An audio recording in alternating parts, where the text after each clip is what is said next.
Gereza lilikuwa kimya tena. Miaka miwili ilikuwa imepita tangu siku ambayo Yosefu aliwasaidia mnyweshaji na mwokaji kuelewa ndoto zao. Ndoto ya mwokaji ilitimia kama vile Yosefu alivyosema. Mnyweshaji akarudi kazini kwake katika jumba la Farao, akishika kikombe cha mfalme tena. Lakini mnyweshaji alisahau jambo muhimu. Alimsahau Yosefu. Yosefu alikuwa amemwomba kwa upole, tafadhali unikumbuke utakaporudi kwa Farao. Mwambie habari zangu ili niondoke hapa. Lakini siku zikageuka kuwa wiki. Wiki zikageuka kuwa miezi. Na miezi polepole ikawa miaka miwili kamili. Yosefu alibaki gerezani. Kuta za mawe zilikuwa baridi. Dirisha dogo liliruhusu mwanga kidogo tu wa jua kuingia. Wakati mwingine Yosefu alikaa kimya na kuangalia mwanga mwembamba ukiangukia sakafuni. Je, alihisi huzuni wakati mwingine? Ndiyo. Je, alijiuliza mambo yatabadilika lini? Bila shaka. Lakini Yosefu alifanya jambo la kipekee sana katika siku hizo ndefu. Alimwamini Mungu. Yosefu alikumbuka kwamba Mungu alikuwa pamoja naye wakati ndugu zake walipomuuza zamani. Mungu alikuwa pamoja naye alipokuwa akifanya kazi katika nyumba ya Potifa. Mungu alikuwa pamoja naye hata gerezani. Na Yosefu aliamini kwamba hata hapa, katika mahali hapa tulivu, Mungu hakuwa amemsahau. Kwa hiyo Yosefu aliendelea kuwasaidia wengine gerezani.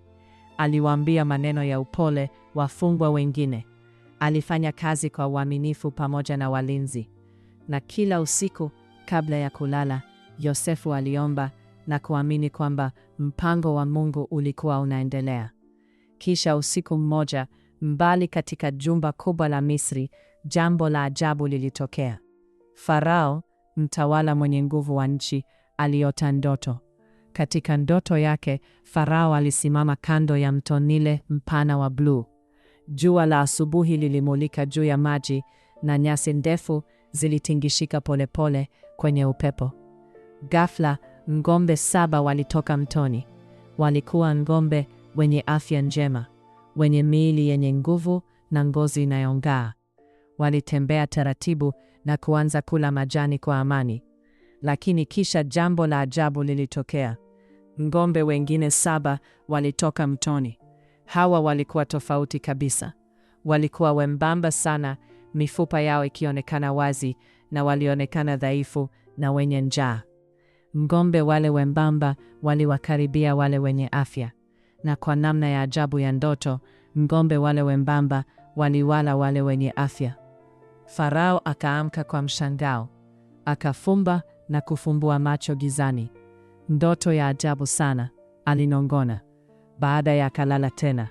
Lakini ndoto nyingine ikaja. Safari hii aliona masuke 7 ya nafaka, makubwa na ya dhahabu, yakikua kwenye shina moja. Kisha masuke mengine 7 yakatokea. Haya yalikuwa membamba, makavu na yaliyonyauka kwa upepo mkali wa jangwani.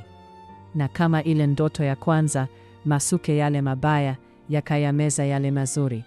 Farao akaamka tena. Sasa jua lilikuwa linachomoza na moyo wake ulikuwa na wasiwasi. Ndoto hizi zina maana gani? Aliwaza. Hivyo Farao akawaita watu wenye hekima na wachawi wa Misri. Walikusanyika katika ukumbi mkubwa wa jumba la kifalme. Lakini hakuna aliyefanikiwa kueleza ndoto hizo. Chumba kikawa kimya. Kisha ghafla, mnyweshaji akakumbuka.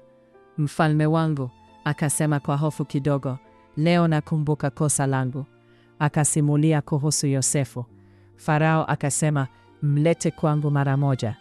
Wajumbe wakakimbia gerezani. Farao amekuita. Wakamwambia Yosefu. Yosefu akaoshwa na kubadilisha nguo zake.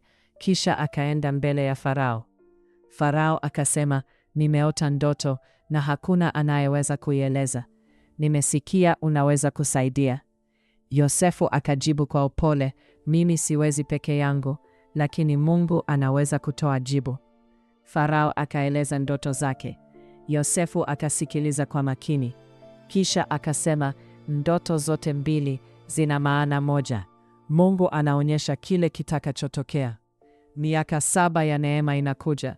Kutakuwa na chakula kingi sana. Watu wakaanza kufurahi.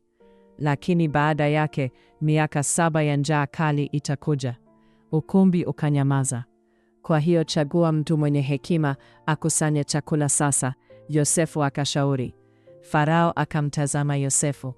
Je, tunaweza kupata mtu mwenye hekima kama huyu? Aliuliza. Hakuna aliyesema. Farao akasema, wewe Yosefu utaongoza. Akamvika pete ya mamlaka. Akamvalisha mavazi mazuri.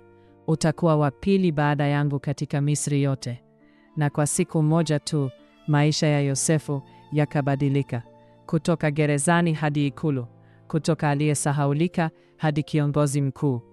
Lakini Yosefu hakumsahau Mungu. Alijua Mungu ndiye aliyemsaidia. Wakati mwingine maisha yanaonekana pole pole. Lakini wakati wa Mungu ukifika, kila kitu hubadilika kwa siku moja. Upendo wa Mungu huwa wa kimya, wa uaminifu, na huja kwa wakati wake sahihi. Kwa hiyo ukihisi umesahaulika, kumbuka Yosefu. Mungu anakuona. Mungu anakujali. Sasa taa za ikulu zimepungua mwanga. Nyota zinang'aa angani. Yosefu anapumzika kwa amani.